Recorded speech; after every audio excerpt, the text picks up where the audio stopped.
Je m'appelle Martine Oreilly, je suis thérapeute et formatrice Vitose. C'est une deuxième carrière pour moi que je fais dans ce domaine-là.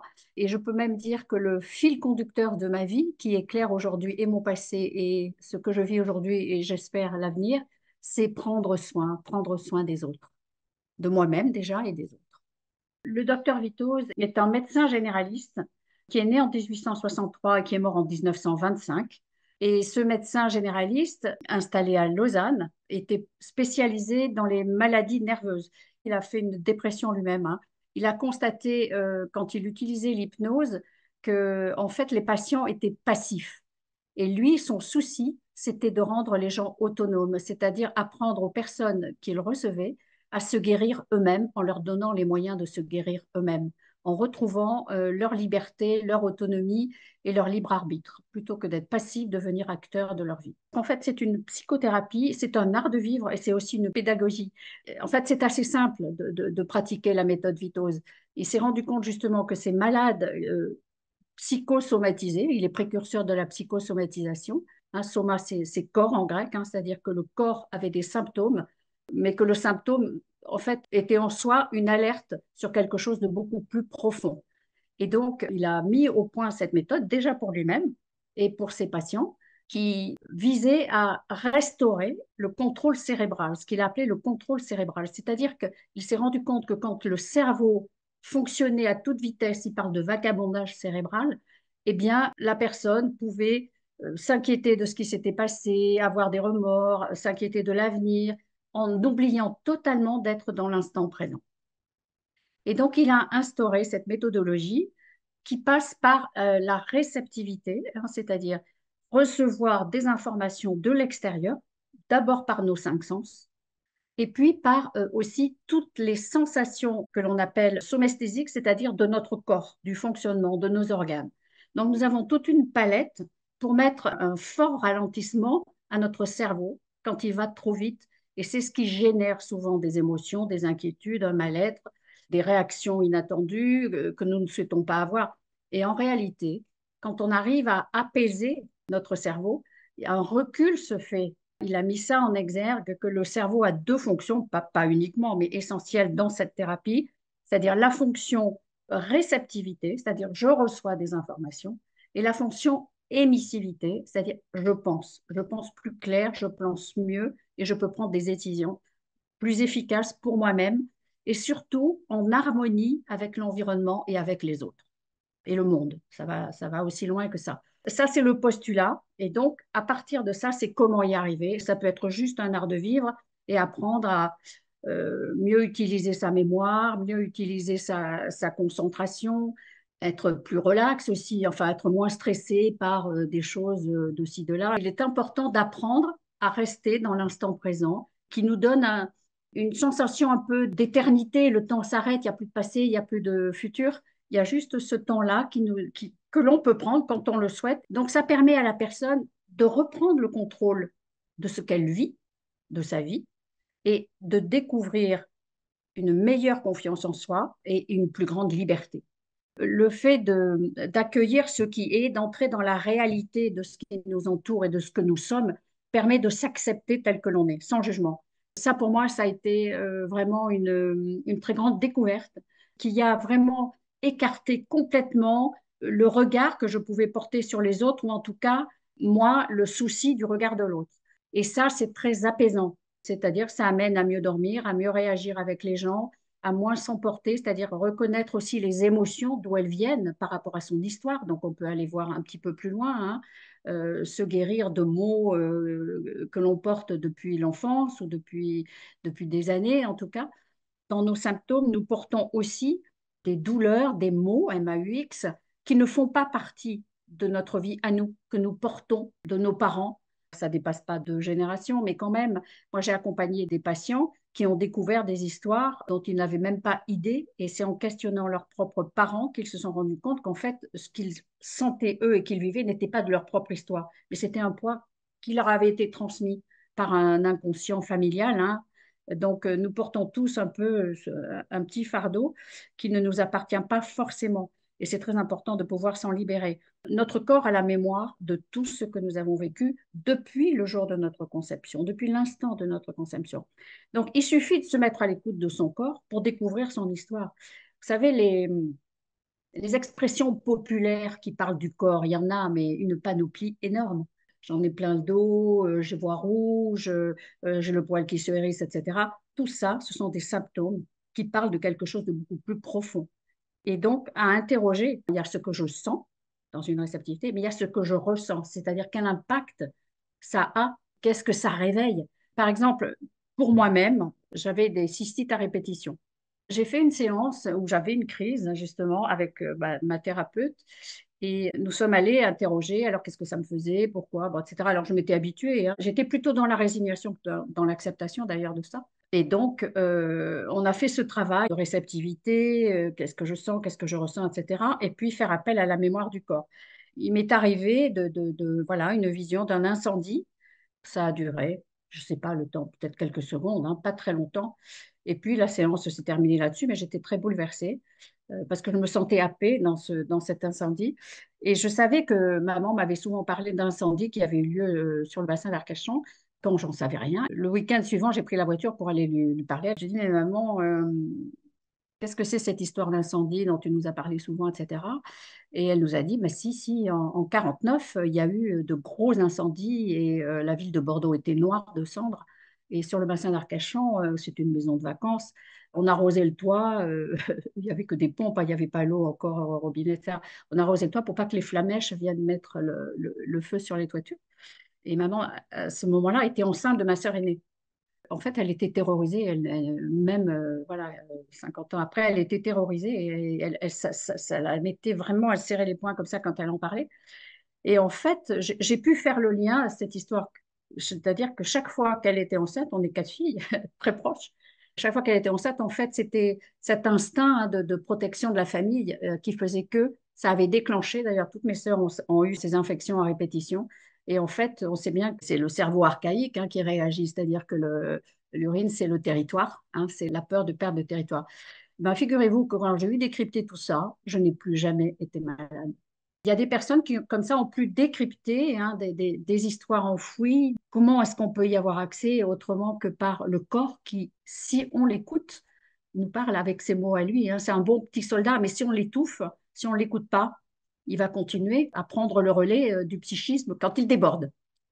Quand nous sommes enfants, nous découvrons le monde et les autres par des sensations, sans jugement, sans y mettre une étiquette. C'est-à-dire, un enfant, on a beau lui dire attention, ne touche pas, tu vas te brûler. S'il n'a pas expérimenté, il ne saura pas ce que ça veut dire brûler.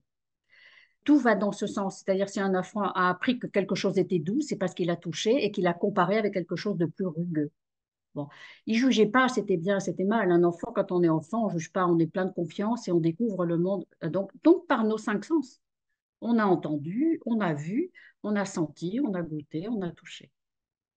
Donc, ce que nous demande Vito, il l'a vraiment dit et répété et écrit, redevenir un enfant, se laisser émerveiller et surprendre par les choses extrêmement quotidiennes et automatiques de la vie. La fraîcheur de la poignée d'une porte. L'instant s'arrête, voyez. Caresser les cheveux de son enfant, c'est doux. C'est pas assez agréable, c'est un jugement, mais c'est doux. Poser sa tête sur un oreiller, un verre d'eau et accueillir la sensation de l'eau qui descend dans la gorge. La fraîcheur d'un petit souffle, une odeur. Vous voyez, des choses assez simples. Donc ça, nous pouvons le faire. Et si nous nous mettons à l'écoute de notre corps, c'est-à-dire par des petites réceptivités ponctuées dans la journée, c'est-à-dire qui nous amènent à faire des actes conscients, nous prenons le temps de la mesure et de l'ajustement de l'endroit où nous sommes, de la place plus symbolique dans laquelle nous sommes, ce que nous sommes en train de dire, ce que nous sommes en train de faire. C'est-à-dire ça permet toujours hop, un petit recul par rapport à ce que je fais, ce que je dis, ce que je vais faire, etc., ou la précipitation dans laquelle je veux le faire. Donc ça permet, en ponctuant notre journée de ces petites réceptivités, de ces actes conscients, de redonner toute notre place à ce que nous sommes, à qui nous sommes, mais aussi aux autres. C'est-à-dire, si je prends ma juste place, je vais permettre à l'autre de prendre sa juste place. Tout le monde a fait l'expérience de quelqu'un qui se sent mal à l'aise, est à moitié assis sur sa chaise ou se met un peu en retraite, etc. s'il y a plusieurs personnes, tout le monde est mal à l'aise parce que la personne ne prend pas sa juste place ou n'ose pas ou se met en retrait ou prend trop de place aussi. Donc, ça permet toujours de se réajuster. Et ça, c'est par le corps que nous y arrivons. C'est par cette réceptivité, bien sûr, qui amène un travail plus en profondeur, parce que c'est pas comme ça coupé complètement du psychique, hein, mais ça demande un travail d'expérimentation, un petit peu comme vous faites des gammes quand vous jouez d'un instrument. Eh bien, ça demande exactement la même chose, c'est-à-dire pratiquer pour rien, sans souci de résultat.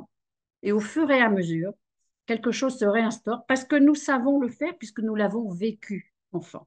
Cette pratique ne demande pas de temps au temps. C'est une posture en réalité, la pratique du vitose. C'est-à-dire, comme je vous disais, ouvrir une porte, fermer sa porte à clé et entendre le bruit de la clé qui tombe dans le pêne. Je sais que j'ai fermé ma porte parce que j'ai entendu le bruit. C'est pas que je l'ai pensé. J'arrive et je pose mon portable, puis 5 secondes après, je dis mince, où mon portable, je cours partout, etc. Mais si je le fais en acte conscient, je pose mon portable, je photographie l'endroit où je le pose. Ça peut être à des endroits différents dans la journée. Je le retrouverai toujours si je l'ai fait en conscience et en acte conscient. C'est-à-dire que si je suis là en même temps que je fais quelque chose. Voyez, ça, c'est très, très précieux. Alors, c'est là où ça devient un art de vivre, hein. Je le pratique beaucoup et c'est vraiment un bon tuyau qu'on peut donner. Et Vitos disait, il ne s'agit pas de penser un acte, mais de le sentir.